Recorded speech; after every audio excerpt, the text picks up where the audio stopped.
አዲስ ቅኝት ቴሌቪዥን የኢትዮ ካናዳውያን መስኮት ትላንትን በትዝታ ለማየት ዛሬም ባስተውሎት ለመመልከት ነገን አሻግሮ ለመተለም በበሳል ጋዜጠኞች ብቃት ባላቸው የፕሮዳክሽን ባለሙያዎች ትንታግ በሆኑ በጎ ፈቃደኞች እየተደገፈ የኢትዮጵያውያንን ባህል ከሌላው ካናዳዊ ባህል ጋር ያስተሳስራል። በምንኖርበት ምድረ ካናዳ ገጽታችንን በካርታ ላይ ያሰፍራል። አዲስ ቅኝት ቴሌቪዥን የእናንተው ማህበረሰባዊ ድልድይ ሆኖ ትላንትን ከዛሬ ዛሬን ከነገ ጋር ያስተሳስራል። የብዝሃነት መስኮት በሆነው የኦምኒ ቻናል በየቤታችሁ ይመጣል። አዲስ ቅኝት የኢትዮ ካናዳውያን መስኮት። ጤና ይስጥልኝ፣ ሶስና አሸናፊ ነኝ። ይህ በኦምኒ ቻናል ላይ የሚተላለፍላችሁ የአዲስ ቅኝት የቴሌቪዥን ፕሮግራማችን ነው። እስከ ፕሮግራሙ ፍጻሜ አብራችሁን እንድትዘልቁ በአክብሮት እጋብዛችኋለሁ። እንኳን ደህና መጣ ወደ አዲስ ቅኝት ቴሌቪዥን እና የሚዲያ አገልግሎት ለማለት ወዳለሁኝ። የረጅም ዘመን ወዳጄ ሽመልስ መረሳ ገብረ ሚካኤል ጋዜጠኛው፣ ጸሐፊው እንግዲህ የቆየ ነው ግንኙነታችን ከኔ ጋር ፐርሰናሊ። ዛሬ ሙያህን፣ ህይወትህን፣ በካናዳ ያሳለፍከውን፣ የወጣኸውን፣ የወረድከውን ጉዳይ አንስተን እንጨዋወታለን። ሰሞኑን ለህትመት ባበቃሃቸው ሁለት መጽሐፎችህ መነሻነት አንዱ ባዲስ ኢን ኤክሳይል በሚል በእንግሊዝኛ የጻፍከው ሜሞየር ነው። ሁለተኛው ማፍረስ እንደ ማቅናት የሚል የግጥም መድብልህ ነው። እነዚህ ሁለት መጽሐፎች እንግዲህ በአንድ ላይ ለህትመት በቅተዋል። አይሆፕ ሰዎች እያነበቧቸው ነው ብዬ ተስፋ አደርጋለሁ። አገር ቤትም በውጭው ሀገርም የሚገኙ ሰዎች። ወደ መጽሐፎቹ ጉዳዮች ከመግባታችን በፊት ግን ሽሜን በተመለከተ ጥቂት መጫወት አለብንና ጋዜጠኝነት ውስጥ ነው እኔ እናንተ ስንተዋወቅ ጀምሮ፣ ጽሁፍ ውስጥ ነው ስንተዋወቅ ጀምሮ ያለ ነው። ያው ውጭም ከመጣም በኋላ እንግዲህ በዛው ተገናኝተናልና እስቲ ንገረኝ ሽመልስ፣ እድገቱ በተለይ ደግሞ ስነ ጽሁፍን በተመለከተ ጋዜጠኝነትን በተመለከተ የት ነው መነሻ ነጥቡ? ከየት ጀመረ ይሄ ቁርኝት የሚለውን እና ስለ ራስህ ስለ ቤተሰብ ደግሞ ትንሽ ባክግራውንድ ስጥ።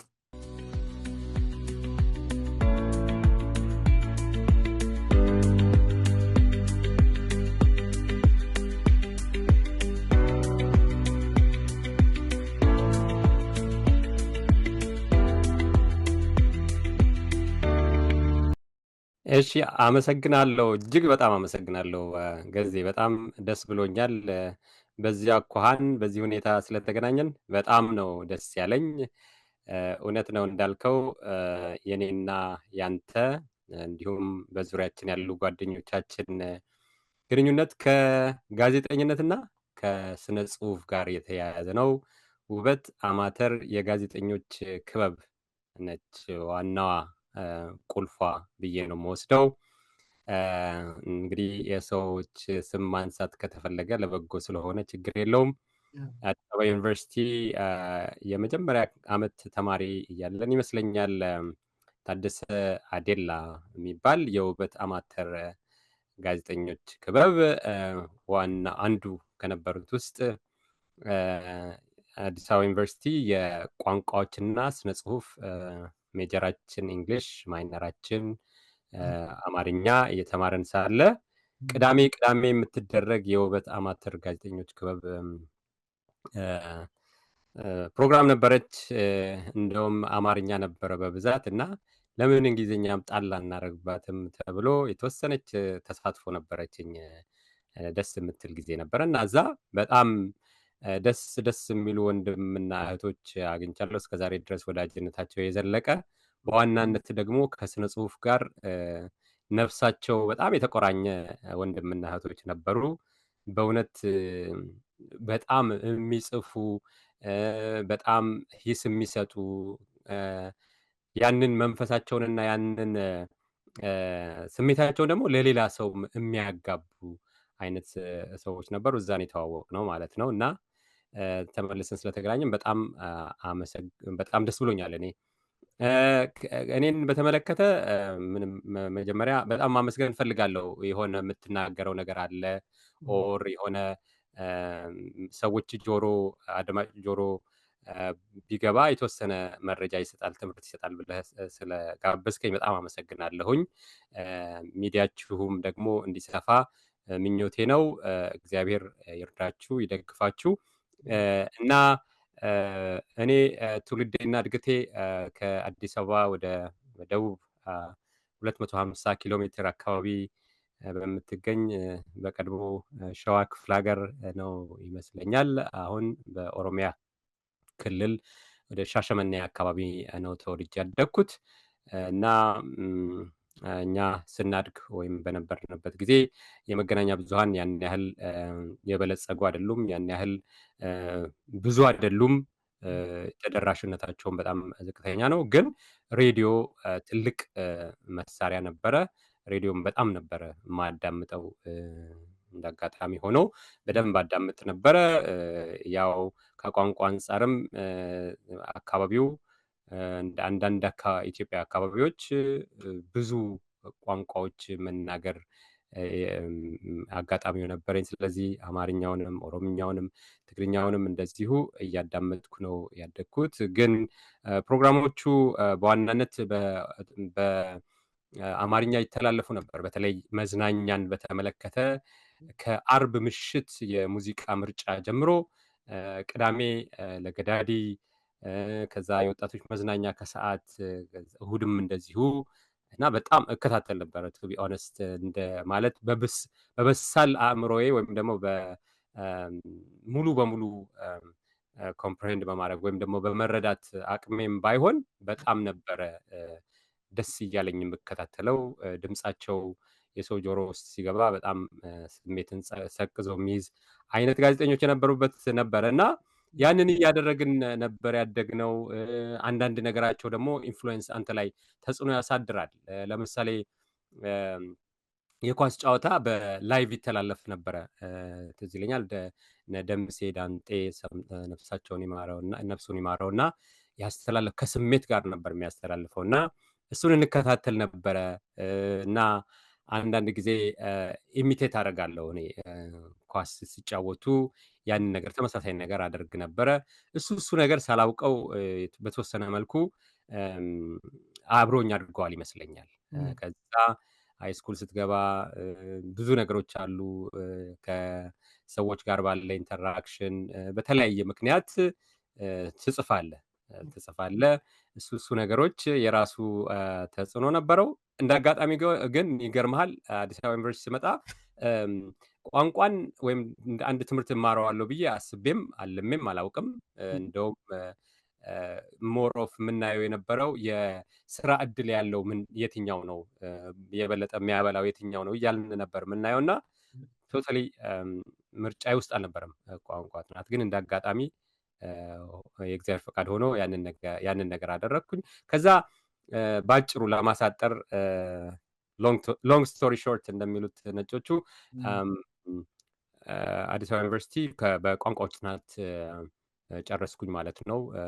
አማርኛን ማይነሬ እንግሊዝኛ ሜጀር አድርጌ ከዛ የተወሰነ ጊዜ በእንግሊዝኛ መምህርነት አገልግያለሁ። ከዛ በኋላ ኢትዮጵያን ሄራልድ ነው የመጀመሪያ የጋዜጠኝነት ስራዬን ልምምድ ያደረግኩት።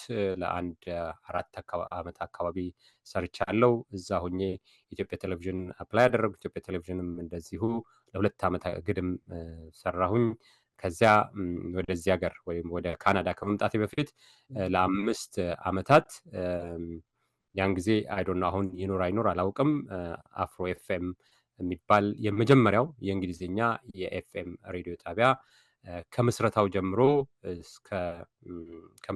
ከምስረታው በፊት ጀምሮ እስከ ምስረታው እና በአመራርነትም በጋዜጠኝነትም በተለያዩ አገልግሎቶች ጋዜጠኞችን በመቅጠርም እንደዚህ ለ5 ዓመታት ተሳትፎ ካደረኩኝ በኋላ በ2013 እንደ ፈረንጆቹ አቆጣጠር ኦገስት 1 ወደ ካናዳ መጣሁ እልሃለሁ እና ይሄ ነው ቆይቱ። ከዛ ባጭሩ ጊዜ ይገርማል። የምልህ በጣም እንዳልከው ሎንግ ስቶሪ ሾርት ነው እንጂ በዛ መሀል በጣም ብዙ የሚነገሩ ነገሮች አሉ። ግን አትሊስት የተወሰነ ነገር ማንሳት ይኖርብኛል። ቅድም በወጣትነታችን በውበት አማተር ጋዜጠኞች ክበብ ውስጥ የነበረንን ተሳትፎ አንስተሃል። የነበሩ ጓደኞቻችንን አንስተሃል። ብዙ ትልልቅ ጋዜጠኛ የሆኑ ነበሩ እዛ ውስጥ አሉ፣ አሁንም እያገለገሉ ያሉ በአገር ቤትም ከአገር ቤት ውጭም ያሉ አሉ እና ብንጠራ በጣም ብዙ ስለሆኑ አንዱን ጠርተን አንዱን እንዳናጎል ነው። ግን ፕሮፌሽናሊ ጋዜጠኝነትን ከጀመርክ በኋላ በሄራልድም ሆነ በኢትዮጵያ ቴሌቪዥን እንደ ሮል ሞዴል የሚያገለግሉ በእንግሊዝኛም ከሚጽፉና ከሚያዘጋጁ በአማርኛውም ዘርፍ ካሉ ቅድም እነ ደምሴን ጠቅሰሃል በወጣትነትህ። እነማንን ታስታውሳለህ? እነማን የበለጠ እንደ ጋዜጠኛ ይማርኩህ ነበረ? እንደው ስታይላቸው፣ አቀራረባቸው ደስ ይልህ ነበረ? አዎ ብዙ ናቸው። እንግዲህ የትኛውን ጠቅሰህ ልክ እንደ ውበት ሁሉ በጋዜጠኝነትም በነበርኩበት ጊዜ በነገራችን ላይ ያኔ ላይ እኛ ስንሰራ የኢትዮጵያ ፕሬስ ድርጅት ውስጥ ነው ከነበሩት ከሚታተሙት ጋዜጦች ዕለታዊ ጋዜጦች ውስጥ አንዱ ነበር የኢትዮጵያን ሄራልድ። ከሰኞ በስተቀር በየቀኑ ይታተም ነበረ እና ምን ነበሩ? ኢትዮጵያን ሄራልድ፣ አዲስ ዘመን፣ አልዓለምና በሪሳ ኦሮምኛ እና እነሱ ማለት ቢሮችን 4 ኪሎ ነው። ብርሃንና ሰላም ፊት ለፊት ነው የነበረው ቢሮችን ማለት ዋናው የኢትዮጵያ ፕሬስ ኤጀንሲ ቢሮ። ግን ደግሞ ምንድነው እሱ ኢትዮጵያን ሄራልድ፣ አዲስ ዘመንም አንዳንዶቻችን ደግሞ የኢትዮጵያ ቴሌቪዥን ህንፃ ብሔራዊ አካባቢ ያለው እዛ ላይ ነበረን ብዙዎቻችን ማለት ነው። ስለዚህ ምንም እንኳን ኢትዮጵያን ሄራልድ ወይም ፕሬስ ኤጀንሲ ውስጥ እንስራ እንጂ ኢትዮጵያ ቴሌቪዥን ከነበሩ ሰዎች ጋር በጣም ነው የምንገናኘው። በቃ ሁሉም በጋዜጠኝነት ስራ ውስጥ የሚሳተፉ የካሜራ ማኖች እና በአመራር ደረጃ በሚኒስተር ሌቨል ሁሉ የነበሩት በብዛት እዛው ህንፃ ላይ ነው የነበሩት እና ታገኛቸዋለህ በየቀኑ ምሳም ስትበላ ምንድነው ሊፍት ላይም እንደዚሁ ትገናኛለህ እና ብዙዎቹን ታገኛቸዋለህ። ቤት ሄደህ በቴሌቪዥን ከማየት በተጨማሪ በአካል ታገኛቸዋለህ። ደግሞ በስራ አጋጣሚም እንደዚሁ ለተለያየ የአዲስ አበባ ውስጥም ከከተማ ውጭም በምትሄድበት ጊዜ ታገኛቸዋለህ ማለት ነው። ብዙ ናቸው። ግን በጥቂቱ ለመጥቀስ ያክል ማለት ወደ ሙያው ከገባህ በኋላ ብዙ ሼፕ የሚያደርጉ ሰዎች ኢትዮጵያን ሄራልድ በነገራችን ላይ የጽሁፍ ክህሎት ያሳድግ ያደረጉኝ ሰዎች ነበሩ። መጀመሪያ የነበረው ስንቀጠር ወይም እኔ ስገባ ገብረ አምላክ ነው ያባቱ ጽጌ ገብረ አምላክ ጽጌ ገብረ አምላክ ነበረ። ከሱ ነው የቀጠረን እኔንና ሌሎች ሌላ አንድ ሰው ከኔ ጋር ነበር የተቀጠረው እና ከዛ በኋላ ግን ከተወሰነ ጊዜ በኋላ ጽጌ ከለቀቀ በኋላ ክሱት ገብረ እግዚአብሔር የሚባል በጣም ጎበዝ ኋላ ላይ ወደ ዩኤንኤችሲአር የኮሚኒኬሽን ዳይሬክተር ሆኖ የተዛወረ ነው እና በጣም ጎበዞች ናቸው። እዛ ላይ ደግሞ ከዜና አንስቶ ደግሞ ኤዲት የሚያደርጉ እንደነ ስማቸውን አንዳንዶቹን ይዘነጋለሁ፣ ግን በዜና ክፍልም የተለያዩ ክፍሎች አሉ እና ደግሞ የራሳችን ኦፊስ ደግሞ ወደ 4-5 ምንሆን ጋዜጠኞች ደግሞ አንድ ኦፊስ ውስጥ ነበርን። እንደውም አንዱ ያለው በጣም ጸሐፊ ነው፣ ቢኒያም ውብሸት በጣም ጎበዝ ተጫዋችም ጸሐፊም ነው። እነሱ አንድ ክፍል ውስጥ አንድ ኦፊስ ውስጥ ነበርን። በጣም ደስ የሚለው ነገር በነገራችን ላይ እዛ ላይ ከሙያው በዘለለ ምንድነው በጣም ፕሬሸር የለውም የስራው ሁኔታ እንደ ግል ጋዜጦች አይደለም። ግን በጣም ትልቁ አንድ ፕሪቪሌጃችን ምን ነበረ? ጠዋት ላይ ስንገባ ሁሉም ህትመቶች ለእያንዳንዱ ጋዜጠኛ ሰራተኛ ይታደላሉ። ጠዋት ስንገባ ከሰላምታ ውጭ ምንም አንነጋገርም። ቶሎ ብለን አቀርቅረን ወደ ጋዜጦቹ ዜናዎች እናያለን። አዲስ ዘመንንም ኢትዮጵያን ሄራልድም በሪሳ ማንበብ የሚፈልግ ካለ ሌሎቹንም እንደዚሁ ማለት ነው። ግን በዋናነት አዲስ ዘመንንና ኢትዮጵያን ሄራልድን እናነባለን። በዋናነት ደግሞ የራሳችን ስራ ከታተመ እናየዋለን ማለት ነው። እሱን የተወሰነ ነገር ገረፍ ካደረግን በኋላ ላይክ አንድ ግማሽ ሰዓት ወይ 1 ሰዓት አካባቢ ንባብ ጊዜ ይኖረናል። ከዛ በኋላ ግን በጣም ነው የምንነጋገረው ማለት ነው። እናወራለን፣ አንዳንድ ርዕሰ ጉዳዮች ላይ እንነጋገራለን። እንደውም ይሄ ያልኩ አንድ ያለው አክሊሉ የሚባለው በጣም ጎበዝ ጸሐፊ ነው። መጽሐፍትም አሳትመዋል በኋላ ላይ እንደተረዳሁት እና እዛ ላይ የእኛንም ስም ልቦለዳዊ ኔቸርም ቢኖረው ባህሪ ቢኖረውም መጽሐፉ ላይ ገልጾናል። እና ቢኒያም ውብሸትን እና በጣም ደስ የሚል ጊዜ ነው የነበረው ማለት ነው። ይሄ ሁሉ የራሱ የሆነ ተጽዕኖ ነበረው። ከዛ ኢትዮጵያ ቴሌቪዥንም እንደምታውቀው ከጽሁፍ በዘለለ ሬዲዮና ቲቪ እንደምታውቀው ድምፅንና ምስልንም እንደዚሁ ስለሚያቆራኝ እሱ የበለጠ ከሰዎች ጋር እንድትገናኝ ያደርግሃል። እንደዚህ ማለት ነው። ግን በዋናነት ብዙ ሰዎች ቢኖሩም በጣም ሼፕ የሚያደርግህ ግን ጌት ኪፐር የሚሉት ማለት አርትኦት የሚሰራልህ ሰው ሁል ጊዜ ያስተምርሃል ማለት ነው። ትምህርት ቤት ከምትማረው መሰረታዊ የጽሁፍ ትምህርት በዘለለ በልምድ ወይም ደግሞ በልምምድ የምትማረው ትምህርት የበለጠ እንትን አለው አገልግሎት አለው ማለት ነው። እነሱ ናቸው ከብዙ በጥቂቱ። ከዛ ግን ታያለህ አሁን ለምሳሌ ኢንተርቪው ሚቲ ቲቪ ያን ጊዜ ሚቲ ቲቪ አዘጋጅ ተፈራ ገዳሙ በጣም ጎበዝ ጋዜጠኛ ነበረ። እሱን እንከታተላለው። ከዛ በዘለለ ግን በነገራችን ላይ እንደ እንግሊዝኛ መገናኛ ብዙሃን ሰሪነት አቅራቢነት የውጭ ሚዲያዎችንም እከታተል ነበር። እኔ ቢቢሲ፣ ሲኤንኤን በጣም እከታተል ነበር እና እንደ አጋጣሚ የሆነው ደግሞ እነዛን ጋዜጠኞች ታገኛቸዋለህ ወይ ለሪፖርት መጥተው ወይ ደግሞ በስራ አጋጣሚ ወደ ኬንያ እመላለስ ነበር። ብዙ ጊዜ አገኛቸዋለሁ። እነ ዘይነብ በዳዊ፣ እነ ራጌ ኡማር፣ እነዚህ በጣም በቃ ደስ የሚሉ ኦፍኮርስ የመገናኛ ተቋሙ ራሱ ያግዛቸዋል ዶክሜንተሪም ለመስራት ኢንተርቪውም ለማድረግ ግን መሰረታዊ ክህሎቱ ግን በእጃቸው አለ እና ከነሱ ትማራለህ። ከዛ የጋዜጠኝነት እና ኮሚኒኬሽን ትምህርትም እንደዚሁ እድሉ ኖሮን 2 ዓመት ተምሬያለሁ። እሱም የራሱ የሆነ አስተዋጽኦ ነበረው። ከብዙ በጥቂቱ እኔ ብቻ አገር ቤት ነው የተማርከው ወይስ ከአገር? እንግዲህ የጋዜጠኛ ነገር ረዥም ነው። ግን ምንድን ነው ይህን ያነሳሁልህ በመሰረታዊነት ጋዜጠኝነት አንተ ፕራክቲስ በምታደርግበት ዘመን እና ዛሬ የተለያየ ነው ብዬ አስባለሁኝ።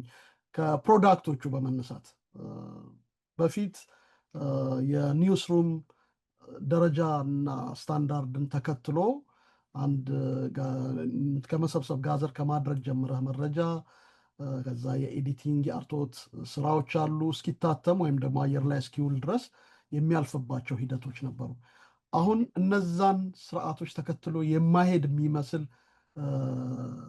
ዘገባ ታያለ ታትሞም ሲሰራጭም እና በዛ ሂደት ውስጥ እኛ አሁን አብረናቸው የሰራናቸው ኤዲተሮች አለቆቻችን የነበሩ ወይም እንደውም በቅርበት አብረውን ይሰሩ የነበሩ ኤዲተሮች የነበራቸውን ክህሎት እናስታውሳለን። እና ሚዲያ ከጊዜ ወደ ጊዜ መሻሻል ማደግ ይገባዋል። ኢንተርምስ ኦፍ ኳሊቲ ማለት ነው። ብዙ መረጃ አለ፣ በኳሊቲ ደረጃ ግን ዝቅ ያለ ነው። እና እንደው ማንን ታስታውሳለህ ለማለት ነው ወደኋላ የመለስኩ። ግን ዛሬ ወደ ተነሳንበት ወደ ዋናው ጉዳይ ወደ መጽሐፍህ መመለስ አለብን። ሌላ ጊዜ ወስደን ማውራታችን አይቀርምና እውነት ነው። እንደው አንድ ነገር ለመናገር ያክል እውነትህን ነው። እኔ ማለት አሁን ብዙ የምትታዘባቸው ነገሮች አሉ። ግን በህይወቴ ማለት እዚህ ወደ 13 ዓመት ሊሆነኝ ነው እዚህ ካናዳ ከመጣሁ ማለት ነው። ብዙ የምታሳልፋቸው የህይወት ምዕራፎች አሉ።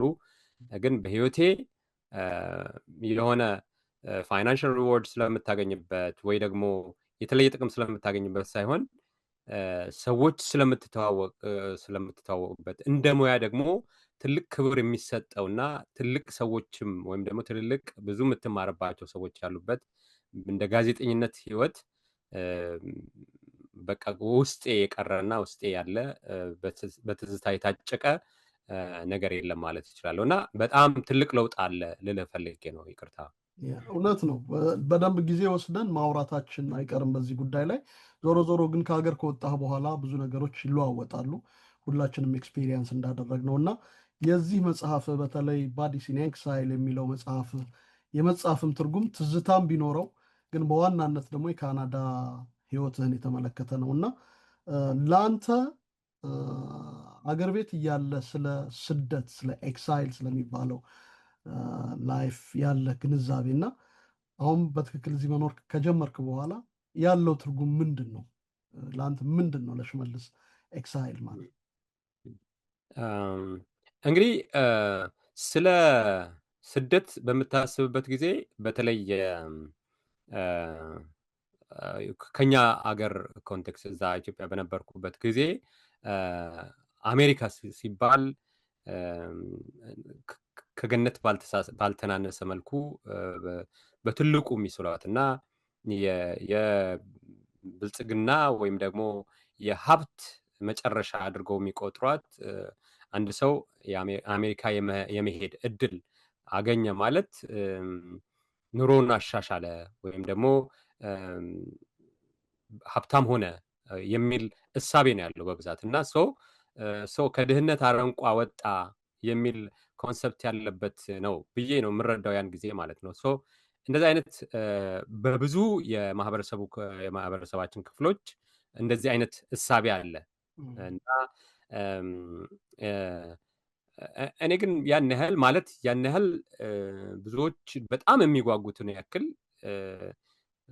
አገር ቤት ካለው ሁኔታ ጋር ምናምን እንግዲህ በትምህርትም በስራ ምናምን ውጤታማ በምትሆንበት ጊዜ ብዙም ላያሳስብ ይችላል። ግን እንደዚህ አይነት ግን ትልቅ እሳቤ አለ በብዙ የማህበረሰብ በብዙ ሰው ውስጥ ማለት ነው።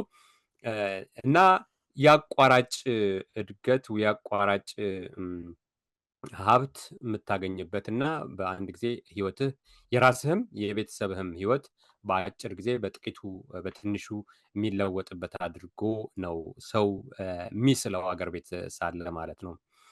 ይሁንና ወደ ስደት ከተሸጋገረ በኋላ አንድ ሰው ራሱ ሲለማመደው ሲያየው ደግሞ የተለየ ምንድነው እሱ የተለየ አውድ ነው፣ የተለየ ሁኔታ ነው ያለው ማለት ነው። እርግጥ የራሱ የሆነ እድሎችን የሚከፍት እንደሆነ ቢታወቅም የራሱ የሆኑ በጎ ወይም አዎንታዊ ጎኖችን ቢኖሩት ግን ደግሞ ብዙ ተግዳሮቶች አሉት፣ ብዙ ውጣ ውረዶች አሉት። ህይወትን አንድ ብለህ ነው የምትጀምረው። ህይወትን እንደ አዲስ ከመሬት ነው የምትጀምረው እና ጉዞውም አንዳንድ ጊዜ ቁልቁለት የሚሆንበት ሁኔታ አለ። በተለይ ሁለት አይነት ነገር ነው ያለው። በልጅነታቸው የመጡ ከሆነ ሁሉንም እድል እዚህ ያገኙታል። ሰዎች ይማራሉ፣ የስራ ልምድ ያዳብራሉ፣ በስራ ዓለም ይጓዛሉ። እንደኛ ግን ብዙዎቻችን ከ30 በላይ እድሜያችን ከ30 በላይ ከሆነ በኋላ ብዙ ጊዜ አገር ቤት ስታብሊሽ የምናደርጋቸው ነገሮች አሉ። ትምህርትም ቢያንስ ዩኒቨርሲቲ ግራጁዌት እናደርጋለን፣ ስራ እንጀምራለን፣ ልምድ እናዳብራለን፣ የተወሰነ እምርት አለ ማለት ነው። ለእንደነዛ አይነት ሰዎች ህይወት እንደ አዲስ ነው የምትጀምረው። በጣም ቀላል አይደለም። ይዘኸው የመጣኸው ክህሎት ሊኖር ይችላል፣ ይዘኸው የመጣኸው ልምድ ሊኖር ይችላል፣ ይዘኸው የመጣኸው ብዙ ነገሮች ይኖራሉ። ግን እዚህ ሀገር ስትመጣ በተለይ የራሴን ልምድ አንተም የምታውቀው ነው፣ ያለፍከው ነው። ምንም አይነት ነገር ቢኖርህ የዚህን አገር ልምድ ወይም ደግሞ ትምህርት ክህሎት ልትይዝ ይገባል ወደ ስራ ዓለሙ ለመሰማራት ከፈለግ ወይም ደግሞ ውጤታማ የሆነ ነገር ለማምጣት ከፈለግ። ከዛ በተጨማሪ ግን እንደኔና እንዳንተ ጋዜጠኝነትና ስነ ጽሁፍ የስጋ ብቻ ሳይሆን የነፍስ ሁሉ አድርገን ለምንወስደው ሰዎች ደግሞ በጣም ይከብዳል። ምክንያቱም በጋዜጠኝነት ዓለሙ እንዳንሳተፍ መገናኛ ብዙሃኑ በእንግሊዝኛ ወይ በፈረንሳይኛ ነው በዋናነት ኦፕሬት የሚያደርጉት። እዛ ሀገር እንኳን የተወሰነ እኔ አሁን በእንግሊዝኛ ልምድ እንኳን ቢኖርህ እዚህ አገር ያሉ መገናኛ ብዙሃኖች ውስጥ ገብተህ ወዲያውኑ ለመቀጠር በጣም ትልቅ ችግር ነው፣ ከባድ ነው ማለት ነው። ስለዚህ ነገሮችን ያከብደው በአንተ ኦብዘርቬሽን ሽሜ እዚህ ገብቶ በአንተ ሌቭል ያለ በናሽናል ሚዲያ ላይ ነው የሰራኸው፣ በጽሁፍም በብሮድካስት ሚዲያ ላይ ሰርተሃል፣ በእንግሊዝኛ ሰርተሃል። እዚህ ስትመጣ ምንድን ነው ችግሩ? ሚዲየሙ እንግሊሽ ነው። ምንድነው ባሪየሩ? አሁን እንግዲህ አንድ ቦታ ስትቀጠር ሁለት ነገሮች ናቸው ግምት ውስጥ የሚገቡት አይደለም። አንደኛው የትምህርት ደረጃ ነው። እየተከታተላችሁ ያላችሁት የአዲስ ቅኝትን የቴሌቪዥን ፕሮግራማችንን ነው። ይህን የቴሌቪዥን ፕሮግራም እርስዎ 10 ብር በመክፈል በመደገፍ የዚህን የቴሌቪዥን ፕሮግራም ቀጣይነት እንዲያረጋግጡልን በአክብሮት እንጋብዞታለን። አሁንም እስከ ፕሮግራሙ ፍጻሜ ከኛ ጋር ዝለቁ። መልካም ቆይታ። አሁን እንግዲህ አንድ ቦታ ስትቀጠር ሁለት ነገሮች ናቸው ግምት ውስጥ የሚገቡት አይደለም። አንደኛው የትምህርት ደረጃ ነው። አንደኛው የትምህርት ደረጃ ነው። ሁለተኛ ደግሞ የስራ ልምድህ ነው። የስራ ልምድህ እና ሁለቱን ይዘህ ስትመጣ ከማን ጋር ነው ኮምፒት ማድረግ፣ ከማን ጋር ነው የምወዳደረው ነው ዋናው ነገር ይመስለኛል እንጂ አሁን ለምሳሌ መሰረታዊ የሚባሉ ምንድነው ዜና አጻጻፍ ሊሆን ይችላል፣ ፕሮግራም ፕሮዲውስ ማድረግ ምናምን፣ እነዚህ ነገሮች ላያቅቱ ይችላሉ። ግን የምትወዳደረው እንግሊዝኛ የአፍ መፍቻ ቋንቋው ከሆነ ሰው ጋር ነው። በዚህ ሀገር የስርዓተ ትምህርት መሰረት ከከፍተኛ ተቋማት ተመርቆ ከወጣ ሰው ጋር ከዛ በተጨማሪ ደግሞ እዚህ ሀገር ባሉ የመገናኛ ብዙሃን ውስጥ ልምድ ካለው ሰው ጋር ነው ማለት ነው። ስለዚህ እኔ በበኩሌ አሁን ሲቢሲ ነው አይደል? ለምሳሌ የካናዲያን ብሮድካስቲንግ ሰርቪስ ነው ምንድነው እሱ ከመገናኛ ብዙሃኖች ውስጥ አንዱ። አፕሮች ለማድረግ ሞክሬያለሁ ግን በቀላሉ አያስገቡም። ምንድነው ያደረኩት እኔ አሁን ለምሳሌ ኤፍኤም ጣቢያዎች አሉ በዩኒቨርሲቲ ውስጥ የነበሩ ኤፍኤም ሲጂኤስአር የሚባል ነው። የአየር ሰዓት ሁሉ የተወሰነ ነገር ጀምሬ ነበር። ግን አሁን ሌላው ቻሌንጅ ምንድነው የሚሆንብህ ማለት ነው፣ ወዲያው እንደመጣ ገቢ ሊኖርህ ይገባል፣ መስራት አለብህ እና እነዚህ ተግዳሮቶች ናቸው ማለት ነው። ሙሉ በሙሉ ትኩረቴን እዚህ ጋር አድርጌ ወይም ደግሞ ወደ ነበርኩበት ሙያ ልግባ ካልክ እዚህ ጋር የሚኖሩ ቀዳዳዎች ይኖራሉ ማለት ነው። ሙሉ በሙሉ ደግሞ ወደ ስራ እንጠመድ ካልክ ይሄ የነፍስና ጉለት ደግሞ እንትን ይላል ማለት ነው። ስለዚህ እነዚህ ነገሮች አብቃቅተህ ነው የምታየው ማለት ነው፣ የምትሰራው ማለት ነው። እና ቀላል አይደለም ልልህ ፈልጌ ነው። በጣም ነው የምልህ ቅድም እንዳልከው ሁላችንም የምናልፍበት ቻሌንጅ ስለሆነ በሚገባ እገነዘባለሁ። ግን አድማጮቻችን በትክክል እንዲገነዘቡት ስለምፈልግ ነው። አንዳንድ ሙያዎች አሉ ቀጥታ እንደመጣ ማርኬት ውስጥ ልትገባ የምትችልባቸው ሙያዎች አሉ። አንዳንድ ሙያዎች በተለይ እንደኛ ያሉ ሙያዎች ግን የጽሁፍ የጋዜጠኝነት ሙያዎች ግን በቀላሉ ማርኬቱ አያስተናግድህም ካልካቸው ምክንያቶች የተነሳ ግን ሞክረሃል፣ የምትችለውን አድርገሃል፣ ሞክረሃል። ያ እንኳን ባይሆን አሁን በመጽሐፍ መጥተሃል። ስለዚህ ዞሮ ዞሮ እንደውም አገር ቤት እያለህ አላሳተምክም። ይሄ መጀመሪያ አይደለም። ስለዚህ ካናዳ የመጀመሪያ ስራህን እንድታሳትም መነሻ ሆናለች ማለት ነው። ሁለተኛው ሀገርህ ነች መጽሐፍ ያሳተምክባት። ስለዚህ ጋዜጠኝነት በካናዳ ደግሞ ደራሲነት እንደርበሃል ማለት ነው። ግን ምንድን ነው ዋትስ ፐርፐስ? ምን ልትነግረን ነው የፈለከው? በኢንኤክሳይል ውስጥ በጣም ብዙ ምዕራፎች አሉት፣ በጣም ብዙ ታሪኮች አሉት። ከአንተ መጽሐፍ አንባቢዎች ምን ይዘው እንዲወስዱ ነው የምትፈልገው? ማንበብ አለባቸው። ግን እንደው አይደለም መኮርኮር ቢያስፈልግ አንባቢዎች እንዲያነቡ ዋትስ ዘ ቴክ አዌይ ፍሮም ዲስ? ልክ ነው። በጣም ጥሩ ጥያቄ ነው ገዝሽ። አሁን ምንድነው አንደኛው ነገር ብዙ ጊዜ እንደምትለው የቀደሙ ጋዜጠኞች ጋዜጠኛ መጨረሻው ወይ ዲፕሎማት መሆን ነው ይባላል። ደራሲዎችም ብዙ ደራሲዎች ከጋዜጠኝነት ነው የሚፈልቁት። ምክንያቱም ልምምዱ አለ፣ እዛ የመጽሐፍ ልምምድ አለ፣ የማንበብ ልምምድ አለ። እነዚህ ነገሮች አሉ ማለት ነው። ሶ አገር ቤት አንደኛ ነገር አርቲክሎች፣ ዜናዎች ምናምን ትጽፋለህ እና በመጽሐፍ መልኩ ግን ለመድረስ ያኔ ብዙም እንትን አላልኩም። እንዳልከው ግን እንጽፍ ነበር እኮ አይደለም፣ ያው ግጥሞች ምናምን መሰብሰብ ምናምን ወደ ህትመት ነው ያልገባ ነው እንጂ እንጽፍ ነበረ። እነሱ ነገሮች አሉ። እንግዲህ እንዳልከው 2 መጽሐፍት ነው ያሳተምኩት። አንደኛው እንግሊዝኛ ነው፣ ሌላው የአማርኛ። አማርኛ ብቻ አይደለም፣ ምናልባት ትግርኛም የተወሰነች እንግሊዝኛም የግጥም ስብስብ አለው ማለት ነው። እሱ ነው ያለው። እንግሊዝኛው ላይ እኔ ማስተላለፍ የፈለኩት መልእክትን በአጭሩ ለመግለጽ አንደኛው ቅድም የጠቀስኩት ነገር ነው። ከአገር ቤት ወደዚህ ለሚመጡ ሰዎች አገር ቤት ያለው ለስደተኝነት ያለው ምልከታና በእውን ልምምድ በምታደርግበት ጊዜ ያለው ሁኔታ የተለያየ ነው እና ልምዱን ከአንተን ካላደረከው አታውቀውም ማለት ነው። አገር ቤት በቃ በአቋራጭ የማደግ ነገር፣ በአቋራጭ ሀብታም የመሆን ነገር፣ ገንዘብ ልክ እንደ ከዛፍ እንደሚቀነጠስ አይነት አድርጎ የመቁጠር ነገር እሱ ኢምፕሬሽን ወይም ደግሞ እሱ አመለካከት እንዲወገድ ወይም ደግሞ እንዳይኖር የሚል ሀሳብ ነው እና የግድ አንድ ሰው ለመለወጥ ወይም ደግሞ ውጤታማ ለመሆንና አንድ ደረጃ ላይ ለመድረስ የግድ ስደት እንደ አንድ አማራጭ ብቻ መሆን የለበትም ነው አንደኛው መልእክት ማለት ነው። ሁለተኛው መልእክት እዚህ አገር ላሉ ሰዎች ነው፣ በእንግሊዝኛ ስለተጻፈ። እኔ አሁን እንዳጋጣሚ ሆኖ የምሰራው ኢሚግሬሽን አካባቢ ነው፣ በአዲስ ከሚመጡ ሰዎች ጋር ማለት ነው። ሶ እዚህ ሀገር ያሉ ሰዎች አብዛኛዎቹ ያገኘኋቸው ሰዎች በስደት ለምንመጣ ሰዎች ያላቸው አመለካከት ዝቅተኛ ነው። እንደውም በተለይ ደግሞ ከአፍሪካ ለምንመጣ ሰዎች ያላቸው አመለካከት በጣም ዝቅተኛ ነው።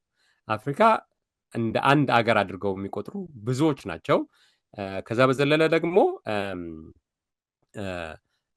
ምንድነው እሱ አፍሪካ ውስጥ ትምህርት የሌለ እንደሆነ አድርገው ይቆጥራሉ። ልክ እንደኛ አይነት ልምድ አካብቶ የሚመጣ ሰው እንደሌለ አድርገው ያስባሉ። እነዚህ ነገሮች ኢምፕሬሽኑን ለመቀየር ነው፣ የመቀየር አላማን ያነገበ ነው። አፍሪካ አንድ አይደለችም፣ ብዙ ሀገራት አሏት ውስጡ። እዚህ ሀገር ያሉት ነገሮች ሁሉ አሉ እዛ። በአንድ በኩል መገናኛ ብዙሃኑ የፈጠረው ምንድነው አመለካከትና የፈጠረው በሰዎች ጭንቅላት ላይ የቀረጸው ብዙ ጊዜ ጦርነቶችና ድርቅ፣ እነዚህ መጥፎ ነገሮች ብቻ ሪፖርት ስለሚደረጉ የአፍሪካን ጉዳይ በዛ አይን ነው የሚያዩን ማለት ነው። ግን ያ እውነት አይደለም። አሁን ላይ ሆነ እውነት ነው፣ ግን ሙሉ በሙሉ እውነት አይደለም። ምልህ አለ ግን ውጤታማ ሰዎችም አሉ። አት ሴም ታይም በጎ ባህል አለን፣ በጣም መከበር ያለበትና ብዙ ኮንትሪቢዩት ማድረግ የሚችል ነገሮች አሉ። ዊዝደም ጥበብ አለ፣ ታሪክ አለ፣ እነሱ ጋር የሌለ ብዙ ነገሮች አሉ። እነዚህ ነገሮች ማወቅ አለባቸው እንጂ አት ሴም ታይም እኮ የእነሱም በጣም ብዙ በጎ ነገሮች አሉ እኮ። በኋላ ላይ ልናነሳው እንችላለን። የራስን ነፃ ሀሳብ የመግለጽ ነገሮች፣ ልምድ ምንድነው እሱ ክህሎትህን በፈለግከው መልኩ ለማውጣትና ያንን ነገር በመስራት በኩል ብዙ ነገሮች የምንጠቅሳቸው ነገሮች አሉ። ግን አንድ ጸሐፊ የነበረበትን ሁኔታ ላልሰሙ፣ ላላወሩት፣ ላላዩ ሰዎች እንዳያሳውቁ ነው። በነገራችን ላይ አንድ ነገር ልንገር፣ ምናልባት እንዳላስረዝም እንጂ የጽሁፍ ፕሮግራም ላይ በምትሳተፍበት ጊዜ ከጸሐፊያን ጋር አንተም እንደዚሁ ኤክስፒሪየንስ የምታደርገው ነገር ስለሆነ ማለት ነው ትነግራቸዋለህ የት እንደነበርክ፣ ስለ ታሪክ፣ ስለ ባህል፣ ስለ ቋንቋ፣ ስለ ብዙ ነገሮች ትነግራቸዋለህ እና ብዙዎቹ ኤክስፖዠር የላቸውም እንደኛ ማለት ነው። እና ስትነግራቸው ለምን አትጽፈውም ይሉሃል፣ በንግግር የምትነግራቸውን ነገር ማለት ነው። ሶ ብዙ ነገሮች ኤክስፖዠር ስለሌላቸው ስለማያውቁት ያንን ነገርም እንዲረዱት ለማለት ነው። እና አጋጣሚውን አግኝተው ወደ እኛ ክፍለ ዓለም ወይም ደግሞ ወደ አፍሪካ መጥተው ባህሉን፣ ቋንቋውን፣ የተፈጥሮ ውበቱን የሚረዱት ጥቂቶች ናቸው። እና ያንን ነገር እንዲረዱ ለማድረግ ነው ዋናው ዓላማው ማለት ነው መጽሐፉ። በጣም ኢንትረስቲንግ ፖይንት ነው ያነሳኸው ሽሜ። አንደኛ አሁን አንተ ጽፈሃል፣ በሚጽፉ ሰዎች ሰርክል ውስጥ ጊዜህን አሳልፈሃል፣ ተወያይተሃል፣ ተከራክረሃል፣ ያለህን ሰጥተሃል፣ የሌለህን ተቀብለሃል።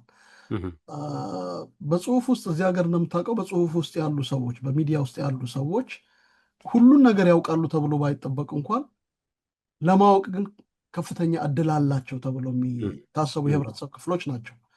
የአፍሪካን ጉዳይ ኢግኖር ካላደረጉት ዴሊብሬትሊ በሚከተሉት የዓለም አመለካከት ማለት ነው የሚከተለው ወርልድ ቪው ካልተዛባ አፍሪካን ለማወቅ የሚያስችል በቂ ሪሶርስ፣ በቂ እውቀት፣ በቂ ነገር ተጽፏል ብዬ አምናለሁኝ ከጥንት እስከ ዛሬ። ምክንያቱም በቅኝ ከመያዟ በፊት እንኳን አፍሪካ በፊት ጸሐፊዎችና ሚሽነሪዎች ተልከው አጥንተው ደጉሰው ከላኩ በኋላ በዛ መረጃነት ነው ኮሎኒ ራሱ የተካሄደው። እና መረጃው የለም አይደለም፣ ግን ዴሊብሬት ሆን ብሎ ኦሚት የሚያደርገው አላ የምዕራቡ እውቀት የአፍሪካን እውቀት ሆን ብሎ ኦሚት የሚያደርገው እንዳልከው ሊበሏት ያሰቧትን አሞራ ጅግራነች ሊሏታ እንደሚባለው ሆን ብሎ ኦሚት አርጓት አሊኔት አርጓታል ማለት ነው።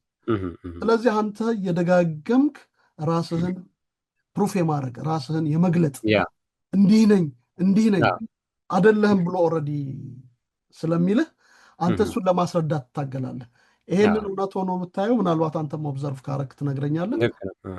ከአውሮፓ የሚመጣ ሰው ወይ ከኤዥያ የሚመጣ ሰው ከሌላ የዓለም ክፍል የሚመጣ ሰው እንዳንተ ደጋግሞ ራሱን የመግለጥ ግዴታ አይወድቅበትም። ለምን አፍሪካ የሚመጣው ሰው ራሱን ደጋግሞ የማስረዳት ግዴታ ይወድቅበታል ትላለህ? ልክ ነው። በጣም ትክክል ነው። በጣም ጥሩ ነጥብ ነው ያነሳው ገዝሽ። አሁን ምንድነው እንዳልከው ጽሁፍ ውስጥ ያሉ ሰዎች መረጃ አላቸው፣ ብዙ ነገር ያውቃሉ፣ ስለ ታሪኩ፣ ስለ ባህል እና ሌሎች ብዙ ነገሮች በተለይ ደግሞ ከዛ ክፍለ ዓለም ስለሚወጡ የስነ ጽሁፍ ሰዎች የማወቅ እድሉ አላቸው። ግን አት ዘ ሴም ታይም ደግሞ የትኩረት አቅጣጫቸው ነው ዋናው ነገር ይመስለኝ። ልክ መገናኛ ብዙሃኖቹ ማለት ነው። መገናኛ ብዙሃኖች አሁን እኛ ሀገር ሬዲዮም ብትከፍት ቴሌቪዥኑም ብትከፍት ስለ እንግሊሽ ፕሪሚየር ሊግ ብዙ ነገሮች ሲወራ ለረጅም ሰዓታት ብዙ ነገሮች ሲወሩ ትሰማለህ። የእያንዳንዱን የስፖርተኛ ወይም እግር ኳስ ተጫዋች ቤተሰብ ሁሉ ሳይቀር የሚለብሰው፣ የሚጠጣውን፣ የሚዝናናበትን ቦታ ይሄ ሁሉ ነገር እናደርጋለን። እኛ ከዚህ አንጻር ጀነረስ ነው ማለት ትችላለህ። የሰውም ትኩረት የራስን ከማድነቅ ይልቅ ብዙ ጊዜ በዚህ ነገር እንዋጣለን። እነሱ እንደዚህ አይነት ነገር ያደርጋሉ ወይ ነው ዋናው ነገር። ሲኤንኤንን ስትከፍት ምንድነው የትኩረት አቅጣጫው? ቢቢሲን ስትከፍት ምንድነው የትኩረት አቅጣጫው? አልጀዚራን ስትከፍት ምንድነው የትኩረት አቅጣጫው? ስለ አፍሪካ በሚያወራበት ጊዜ የትኛውን ነገር ነው አጉልቶ የሚያንጸባርቀው? አፍሪካን በምን ምሳሌነት ነው የሚጠቀመው ብለህ ስትል መልሱን ታገኘዋለህ ማለት ነው። እና ስለዚህ አለማወቅ አይደለም። በተለይ አሁን ማህበረሰቡ እንደ ማህበረሰብ የሚሰጠውን የተጋገረለትን ወይም ደግሞ የቀረበለትን ማዕድ ነው የሚመገበው። ስለዚህ የቀረቡ ማዕዶች ምንድን ናቸው የሚለው ነገር ነው ዋናው ወሳኙ። ጸሐፍቱ ደግሞ የሚጽፉት ሰዎች ደግሞ ምርጫቸው የትኛው ነው፣ ማን ነው ተመጋቢ ማን ነው የሚለውን ነገር ግምት ውስጥ ስለሚያስገቡ የአፍሪካ ጉዳይ ምናልባት እዚህ ሀገር የሌለውን ለምሳሌ ዋይልድ ላይፍን በተመለከተ ሊሆን ይችላል የተወሰነ ነገር ሊናገሩ ሊያንጸባርቁ ይችላሉ። ከዛ በዘለለ ግን ትኩረቴ ብለው ስለ አክሱም ስልጣኔ፣ ስለ ላሊበላ ውቅር አብያተ ክርስቲያናት፣ ስለ ጎንደር ፋሲለደስ ህንፃ፣ ስለኛ ታሪክ ገብተዋል እና ስለ ተለያዩ ዋይልድ ላይፎች እነዚህ የተፈጥሮ ውበት በተመለከተ ስራዬ ብለው አይሰሩም እና አድማጭም ተመልካችም ማን ነው ብለው ነው የሚሉ አፍሪካን ነው እንዳለ የሚስሉትም ያም አይደለም የትኩረት አቅጣጫቸው። ስለዚህ ሚዲያ በዜናም በፕሮግራሞችም በፊልም ሳይቀር በተለያየ እኛ ተመስጠን ተጠምደን የነሱ ተመጋቢዎች እንድንሆን ያደርጉናል እንጂ እኛ በሌላው አንግል ያንን ነገር አናደርግም። በዛ አንጻር ነው የማየው። ገዜ መልሼ ከሆንኩ በጣም ጥሩ ፖይንት ነው ያነሳኸው። እንግዲህ ያንተ መጽሐፍ ቢያንስ ይህንን ጋፕ ሊሞሉ የሚችሉ መረጃዎች፣ ኤክስፒሪየንሶች አሉበት። ሀገር ቤት ሆኖ ለሚያነባው ካናዳ ምን ትመስላለች የሚለውን አቴ ግሊምስ በአንተ ኤክስፒሪየንስ ያሳያል። እዚህ ሆኖ ደግሞ ካናዳዊ ደግሞ አንድ ከአፍሪካ የመጣ ጋዜጠኛ ዓለምን እንዴት ነው የሚያዩ፣ ካናዳን እንዴት ነው የሚረዳው የሚለውንም ምክንያቱም አንዳንድ ጊዜ ምን ያጋጥመሃል፣ ስደተኛ ሆነ ስትመጣ ዝም ብሎ የተደረገልህና የተሰጠህ ዝም ብሎ የተሰጠህን የምትቀበል አይነት ተደርገህ ልትቆጠር ትችላለህ። የምትሰጠው ነገር የሌለ እዚህ ጋር መድረሻ የመጣ ተደርጎ የምትታይበት ሁኔታ ይመጣል። ምልዘረኝነት ምናምን የሚለው ብዙ ዝርዝር ነው። እሱ ውስጥ ሳንገባ ብቻ አንድ ኢሚግራንት የሚባል ሰው የሚታይበት መንገድ አለ። አይ ኖ እንደምታየው አይደለሁም እና አይ ሃቭ ሳምቲንግ ስፔሻል ማለት ነው። መጽሐፍ ጽፈህ ስትሰጥ ሆፕፉሊ አስተያየታቸው ይለወጣል ብዬ አስባለሁ። በጣም ከጻፍክ በኋላ ስለአንተ ያላቸው ኦፒኒየን ይለወጣል ከምትፈጥረው ግንዛቤ በተጨማሪ። ጥሩ ነገር አንስተሃል። ካናዳን እንግዲህ ከ10 ዓመት በላይ ኖረህባታል እና ከቨሩም ላይ በግልጽ እንዳሰፈርከው ማይ ኬኔዲያን ፍሬንድስ ኢን 10 years ኢሚግሬሽን ጆርኒ ብለሃል እና ዋትስ ጉድ አባውት ካናዳ? ምንድን ነው ካናዳን ስታስብ መጀመሪያ በቃ እንደው ልብህን ወከክ የሚያደርገው እና ደስ የሚልህ ነገር ምንድን ነው ስለ ካናዳ?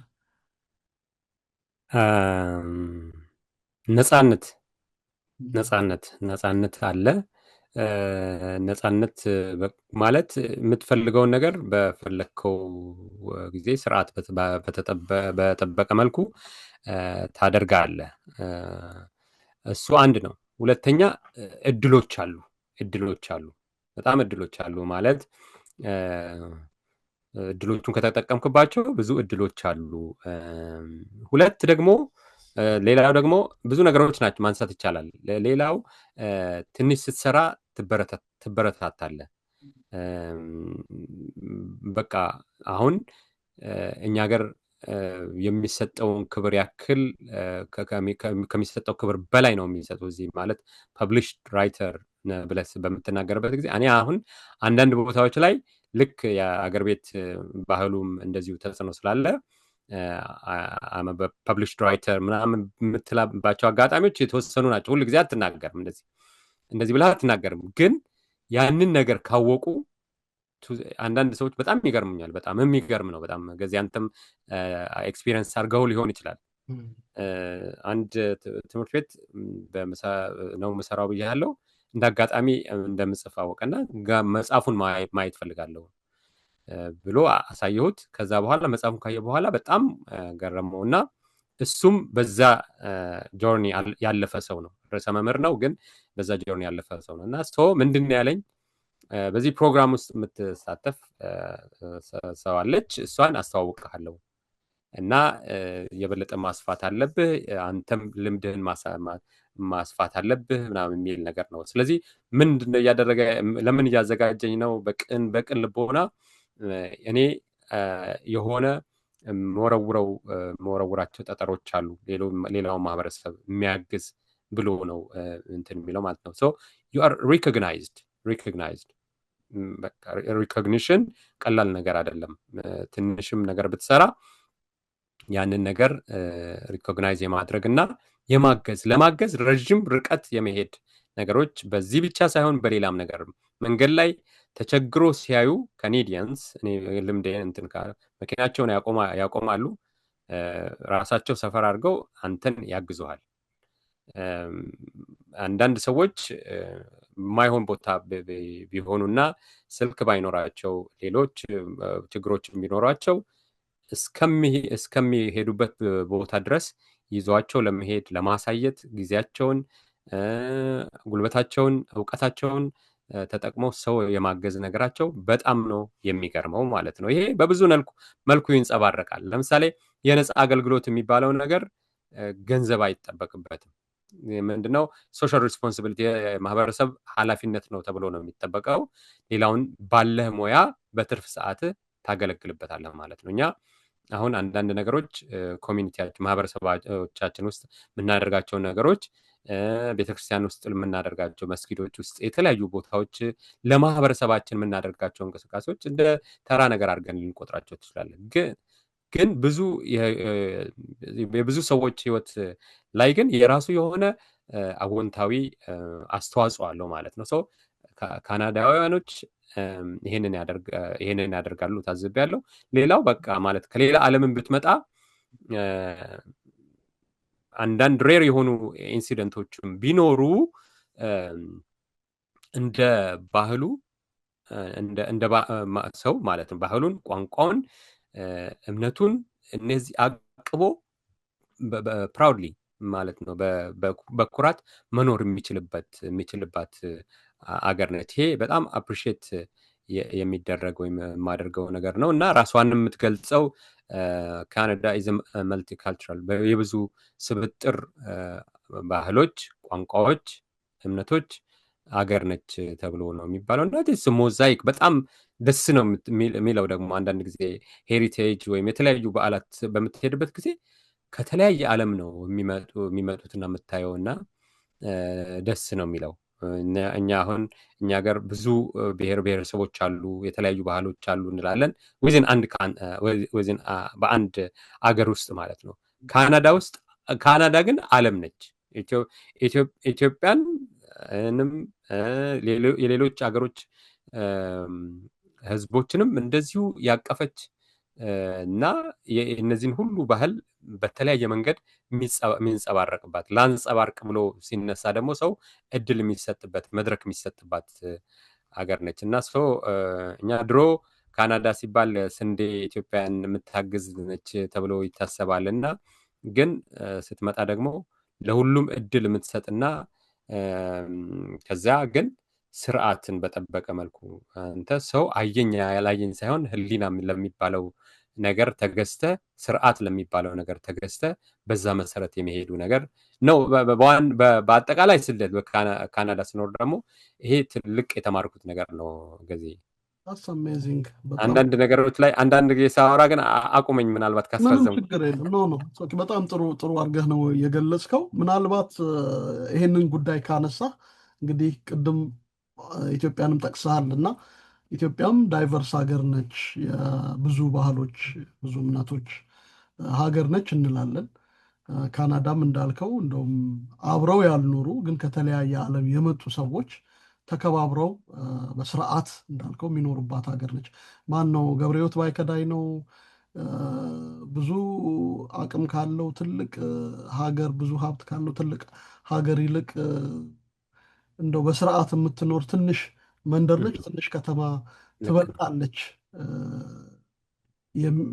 ብሎ የጻፈው እና ስርዓት እንዳልከው ኦርጋናይዝድ የሆነ በህግ የሚመራ ሲሆን አንድ ሀገር ኢትስ ኖት ማተር ኦፍ ሳይዙ አይደለም ወይም ብዛቷ፣ ግን የሚመራበት ስርዓት ነው ሀገሩን ሀገር የሚያደርገው እና ኢትዮጵያ ጥንታዊ ሀገር ነች። በአንጻሩ ካናዳ ሙጫ ነች። ስንት ነው? 150 በቅርብ ነው ያሳለፈችው። 150 እና 160 መካከል ነች ያለችው። እንግዲህ ኢትዮጵያ ግን 3000 ይርስ ብለን እንቆጥራለን እና በዚህ ልዩነት መካከል እንደ ሀገር በ150 ዓመት ያለችው ትንሽ ሀገር ጉርባም ይላታል ጋሽ ጸጋዬ። አይደለም። በነገራችን ላይ ሁለቱም የኦሮምኛ ቋንቋዎች ናቸው። ጉርባ ሁለቱም ሙጫም የኦሮምኛ ናቸው። ሙጫ ትንሽ አነስ ይላል፣ ጉርባ ትንሽ ከፍ የሚል ነው። ጉርባ የሆነች ሀገር ምንድን ነው የምንላት? አዛውንት ባልቴት በጣም ጥንታዊ ሀገር ጋር ስታነጻጽራት ይችኛዋ ለምን የተሻለ ስርዓት ሊኖራት ቻለ? እኛ በዚህ ሁሉ ዘመን ውስጥ ለምን ያንን ማበጀት አልቻልንም የሚለው ጥያቄ ይመጣል ብዬ አስባለሁ። ለብዙ እውነት ነው። በጣም ትክክል ነው። ትልቅ ጥያቄ ነው። ትልቅም ነው ነገር ነው። በነገራችን ላይ በሂደቱ እኮ ማለት እኛ ጋም በጣም አፕሪሼት የሚደረግ በጣም የሚመሰገን ብዙ ነገሮች አሳልፈናል። ግን አሁን ምንድን ነው እኔ ደግ ዘመንና ውጥንቅጦ የጠፋበት ዘመን ብለህ ልትከፍለው ትችላለህ። በደጉ ዘመን ስርዓትን ባይኖር ሰው ይረዳዳል፣ ይተጋገዛል፣ መሪውን ይሰማል፣ የሃይማኖት አባቱን በደንብ ይሰማል። እነዚህ ነገሮች አሉ እና ወደ ዘመናዊው የአኗኗርና የስርዓት ሁኔታዎች በምትመጣበት ጊዜ ግን ብዙ አይነት ሰዎችን በብዙ ሰዎች ማዕቀፍ ውስጥ የሚኖር ማህበረሰብ ላይ ኮምፕሌክሲቲ የግድ ነው። ከዛ ግን በተጨማሪ ግን ያው ብዙ ነገሮችን ማንሳት ትችላለህ። ግን ከውጭ የሚመጡ ተጽዕኖዎችም አሉ። እንደ ውጭ እንኑር ብለንም ብዙ ታትረናል፣ እየታተርንም ነው።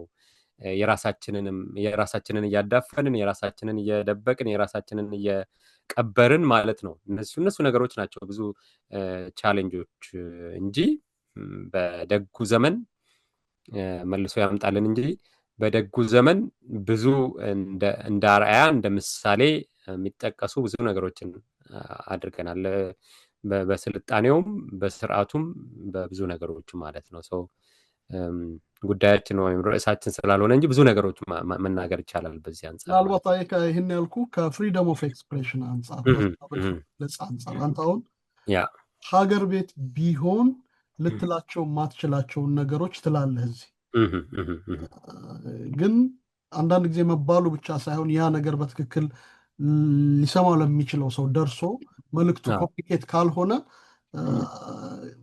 እንትን ያደርጋል፣ ያሳስባል እንደ ጸሐፊ እና ዞሮ ግን በስደት ያገኘሃቸው መልካም ነገሮች ለሀገርህ እንዲሆኑ መመኘትህ አይቀርምና ለዛ ነው ይህን ጥያቄ ያነሳሁልህ።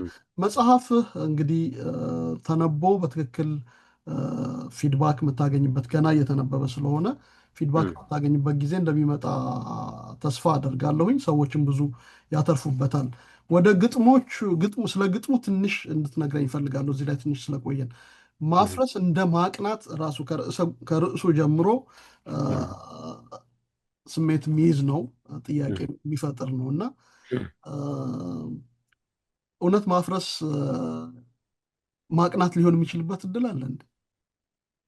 ማፍረስ እስቲ ድገመው ጥያቄው። ማፍረስ ማቅናት የሚሆንበት እድል አለ ወይ? ማፍረስ ማቅናት የሚሆንበት እድል የለም።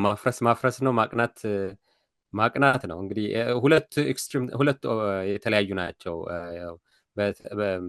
ተቃራኒዎች ናቸው። እንግዲህ ከግጥሟ ውስጥ የተወሰደች ነች ርዕሷ፣ ከግጥሟ ይዘት ውስጥ የተወሰደች ነው እና እንደውም አንድ ቦታ ላይ አንብበው ከሆነ ማፍረስ እንደ ማቅናት እንደማይበረታ፣ ማፍረስ እንደ ማቅናት አይበረታም ማለት ማፍረስ የቅጽበት ሁነት ነው አይደለም። ላፍርስ ካልክ ለአመታት የገነባኸውን ነገር በቅጽበት ታፈርሰዋለህ። ለማቅናት ግን ለመገንባት ግን አመታት ይፈጅብሃል ማለት ነው። በሁለቱ መካከል ያለውን ተቃርኗዊ ሁኔታ ነው ለመግለጽ የሞከርኩት እዛ ግጥም ላይ ማለት ነው። ማፍረስ እንደ ማቅናት አይበረታም። ማፍረስ ቀላል ነው፣ ማቅናት ግን በጣም ከባድ ነው። ልክ አሁን ቅድም ስንለው እንደነበረው እኮ ነው። ሲስተም ቢልድ ማድረግ በጣም ከባድ ነው ማለት በቀላሉ አላመጡትም ይሄንን ነገር። ብዙ መስዋዕትነትም ተከፍሎበት ሊሆን ይችላል። ግን ልፍረስ ካለ ደግሞ በአመታት ሊፈርስ ይችላል፣ በወራት ሊፈርስ ይችላል።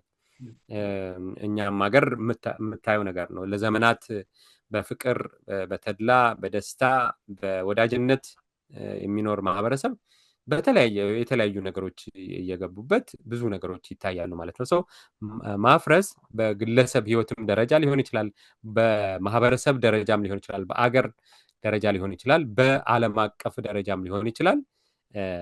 ማፍረስ ቀላል ነው፣ ማቅናት ግን ከባድ ነው። እሱን ለመግለጽ ነው። ቢዩቲፉል ኮንሴፕት። አሁን እየኖር ነው ያለነውን ዘመን በሚገባ የሚገልጽ ርዕስ ነው እና አይሆፕ አንባቢዎች፣ ግጥም የሚወዱ አንባቢዎች እንዲያነቡ ሪከመንድ አደርጋለሁኝ። ማፍረስ እንደማቅናት በአማርኛ ብቻ ሳይሆን ትግርኛ ዳይቨርስ ነው። ምን ያህል ካናዳዊ እንደሆንክ ምን ያህል የዳይቨርሲቲ ሀሳብ በደንብ እንደዘለቀህ አክቹዋሊ ያደክበትም ማህበረሰብ ቅድም እንዳልከው ስለነበር ያንንም ይገልጻል እና ኦሮምኛ እና ትግርኛ አማርኛ አንድ ላይ በመጽሐፍ አይ ዶንት ቲንክ ከዚህ በፊት አድርጎ የሚያውቅ ያለ አይመስለኝም። ምናልባት እንግሊዝኛ እና አማርኛ ኖሮ ሊሆን ይችላል። ብዙ ጊዜ እንደዛ ይላሉ። አማርኛና ሁለት ቋንቋዎች ይደረጋሉ፣ ግን ሶስተኛው ቋንቋ እንግዲህ እንዳልኩት ማለት ስለ ግጥም መድብለዋም እንደዚሁ ለመናገር ያክል ማለት ነው። እንግዲህ ያው ረጅም ጊዜ ነው መጽሐፍ በተለይ ስነ ግጥም ግን ስነ ግጥም የተለየ እንትን አለው፣ የተለየ ውበትም አለው፣ የተለየ ስሜት ገላጭም ነው፣ የተለየ ርዝነት ክብደትም አለው ብዬ ነው ማስበው ስነ ግጥም። እሱ እንዳለ ሆኖ እንደምታውቀው ብዙ ጊዜ ውበት አማተር የጋዜጠኞችና የስነ ጽሁፍ ክበብ ውስጥ ጽሁፎች ይቀርቡ ነበር፣ ግጥሞች ይቀርቡ ነበር። በብዛት ግን ግጥም ነበር የሚቀርበው እና እዛ ላይ አንዳንድ ጊዜ ግጥም እናቀርብ ነበረ እና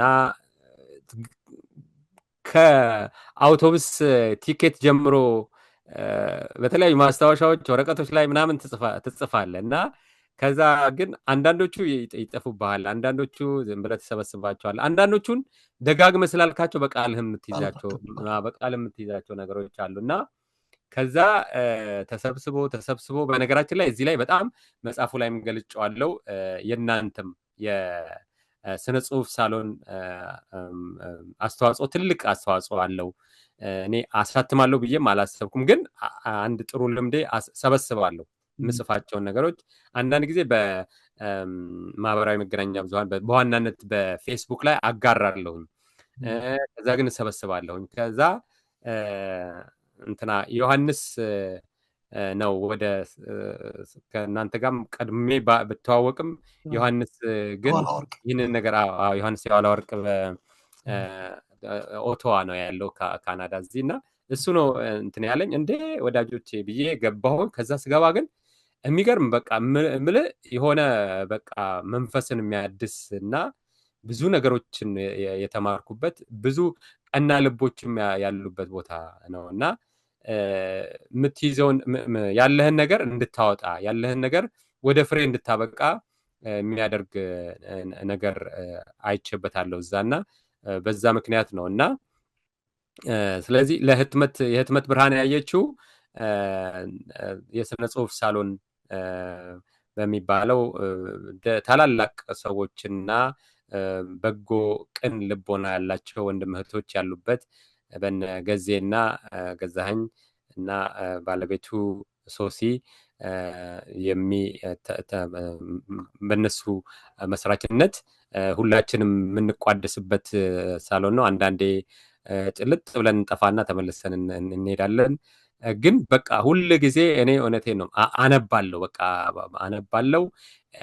ኢንስፓየር ያደርጉሃል የሚሰሩ ስራዎች እዛ በተለይ ወደ ህትመት የሚመጡ ሰዎች እንደዚሁ እና አንድ ሰው ራሱን ማንነቱን ሲገልጽ እንዴ ለምን በዚህ መልኩ አትመጣም፣ በዚህ መልኩ ለምን አትሰራም የሚሉ ነገሮች ታክለውበት ነው ወደ ህትመት የመጣው ልልህ ፈልጌ ነው። እና ውስጡ ደግሞ ከሀገር ቤት ጀምሮ ሲጠራቀሙ የነበሩ ብዙ ናቸው። በነገራችን ላይ ብዙ ናቸው የነበሩት። ከዛ ውስጥ የተመረጡ ናቸው የወጡት እና ከሀገር ቤት የነበሩ ነገሮች በፍቅር ዙሪያ፣ ለሰው ካለ ቫሉ ዙሪያ፣ በህመም ዙሪያ፣ በተለያዩ ነገሮች ዙሪያ፣ በተለያዩ ማህበራዊ ነገሮች ዙሪያ የተጻፉ ነገሮች አንድ። ከዛ በኋላ ስደት ደግሞ ሌላው የህይወት ምዕራፍ ነው። ሌላው ስሜትን የሚቀሰቅስ ነው። ብርዱ ታውቀዋለህ።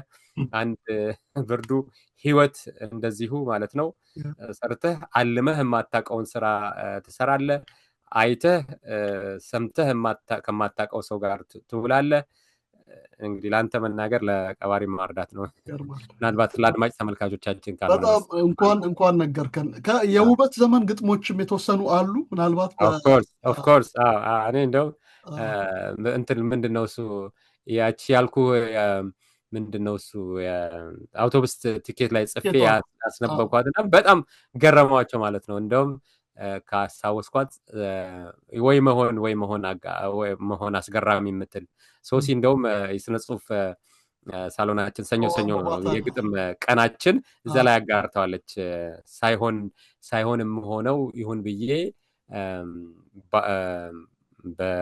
ምንድነው ባለኝ ችሎታዬ በድንገት በሚሆን በአጋጣሚ ወይ መሆን አስገራሚ የምትለች ምናልባት ሙሉዋን ካላልኳት እንጃ። እና ኦፍኮርስ ከዛ ጀምሮ የተጠራቀሙ ናቸው እንትኖቹ ግጥሞች። ነው ማለት ታስታውሳለህ? ያን ጊዜ ከነበሩ እንደው መነሻ ኢኒሻል አንተ ታደሰ አደላ፣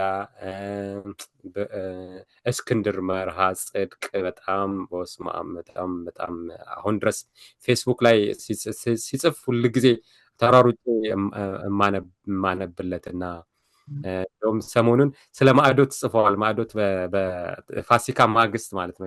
የመጨረሻው ምን ያህል እንደምከታተልና ኢስተር መንዴ እኛ እዚህ ኢስተር መንዴ የምንለው ማለት ነው። ኢስተር መንዴ የምንለው ማለት ነው። ስለሱ ጽፎ ምን አይነት ተግዳሮት እንደገጠመው ሰኞ ዕለት ባለመሄዱ ማለት ነው። እና እነ እስክንድርን እነ ብሩክታይትን ብርክቲን እነ ማን ወንድሙ ነው ጋዜጠኛ ማን ነው ስሙ? ጋዜጠኛ ጌታቸው አለ። እንትናሳ ማን ወንድሙ ነው? ማን ፖሊስ እና እርምጃው ላይ ፖሊስ ነበረ። እንዴ ብዙ ናቸው። ብዙ ናቸው ማለት አሁን 25ኛ ዓመት ሲከበር በነገራችን ላይ ተገናኝተናል። አንዳንዶቹን እኔ ከኔ በፊት የነበሩ ማለት ወደ አውሮፓ ሄደ ወደ ሌላ ትዝ ይልሃል አይደለ? የዛሬ ስንት ዓመት እንደሆነ 25ኛ ዓመት ሲከበር ተገናኝተን ስናወራ ነበር። እና ብዙ ናቸው። አንዳንዶቹ በጣም ውጤታማ የሆኑ በጣም ስነ ጽሁፉ ላይም ጋዜጠኝነቱም ላይ እንደዚሁ የበረቱ ናቸው። ትልቅ ደረጃ የበረቱ ሰዎች አሉና ውበት በጣም ትልቅ ቤት ነች። ኢንትረስቲንግ ነው። ይሄው ደግሞ በስደት ዓለም ተገናኝተን እንዳልከው በስነ ጽሁፍ ሳሎን ድጋሚ ያንን ሪፍሬሽ አድርገን ያው ስነ ጽሁፋችንን ማካሄድ ችለናል። ስለሰጠህን መጽሐፍ ስለሰጠህን ውብ ነገር እጅግ አድርገን እናመሰግናለን። ምናልባት ኮንቨርሴሽናችን በዚህ አይቋጭም፣ በድጋሚ መገናኘታችን አይቀርም። ግን በዚህ አጋጣሚ መጽሐፎቹን ሁለቱንም ባዲስ ኢን ኤክሳይል እና ማፍረስ እንደ ማቅናት የተሰኙ የሽመልስ መረሳ ገብረ ሚካኤል ስራዎችን አገር ቤትም ያላችሁ በውጭ ዓለምም ያላችሁ እንድታነቡ ጋብዛለሁ።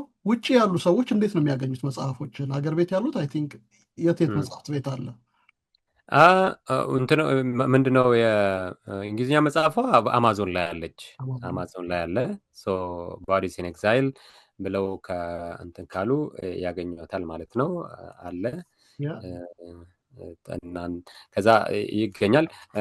ካናዳ ግን ወደ እናንተም የተወሰነ ኮፒ ልክ ያለሁኝ ቶሮንቶና ኦቶዋ አካባቢ አለ። መጽሐፉን አንብቡት። ከዛ ወደ ካልጋሪም በቅርቡ አንድ የተወሰኑ ኮፒዎችን ልክ ያለሁኝ።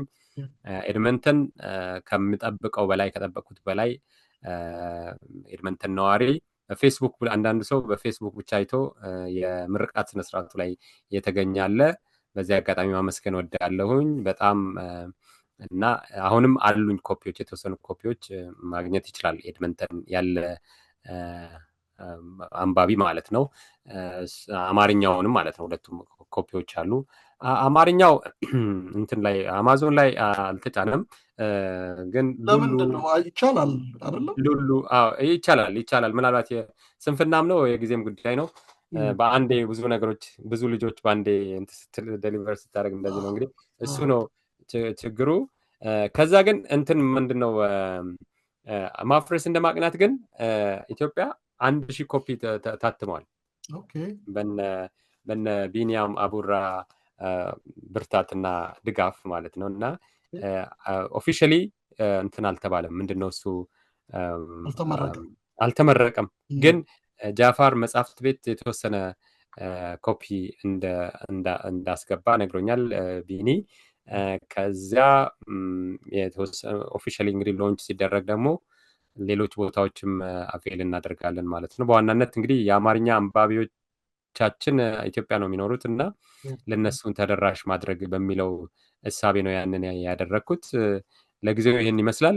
ወደፊት ግን ያው በስነ ጽሁፍ ሳሎናችንም ድጋፍና ብርታት፣ በዛ ውስጥ ባሉት ሰዎች ብርታት እንዲሁም ደግሞ በተለያየ በእናንተም በአዲስ ቅኝትም እንደዚሁ በመተባበር እንዳልከው አማርኛውንም አማዞን ላይ ማድረግ የበለጠ ተደራሽ ለማድረግ እንሞክራለን።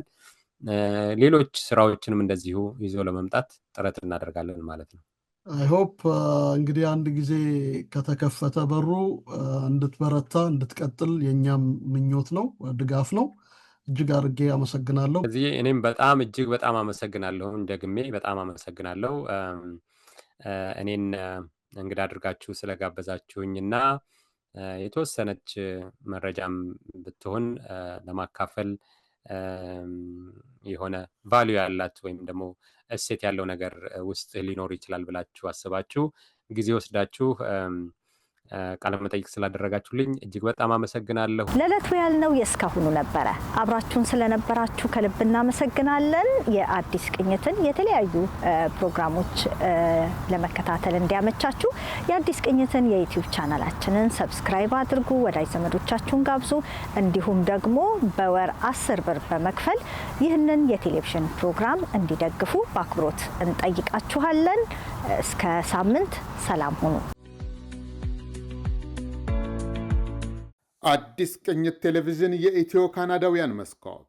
ትላንትን በትዝታ ለማየት ዛሬም ባስተውሎት ለመመልከት ነገን አሻግሮ ለመተለም በበሳል ጋዜጠኞች ብቃት ባላቸው የፕሮዳክሽን ባለሙያዎች ትንታግ በሆኑ በጎ ፈቃደኞች እየተደገፈ የኢትዮጵያውያንን ባህል ከሌላው ካናዳዊ ባህል ጋር ያስተሳስራል። በምንኖርበት ምድረ ካናዳ ገጽታችንን በካርታ ላይ ያሰፍራል። አዲስ ቅኝት ቴሌቪዥን የእናንተው ማህበረሰባዊ ድልድይ ሆኖ ትላንትን ከዛሬ ዛሬን ከነገ ጋር ያስተሳስራል። የብዝሃነት መስኮት በሆነው የኦምኒ ቻናል በየቤታችሁ ይመጣል። አዲስ ቅኝት የኢትዮ ካናዳውያን መስኮት።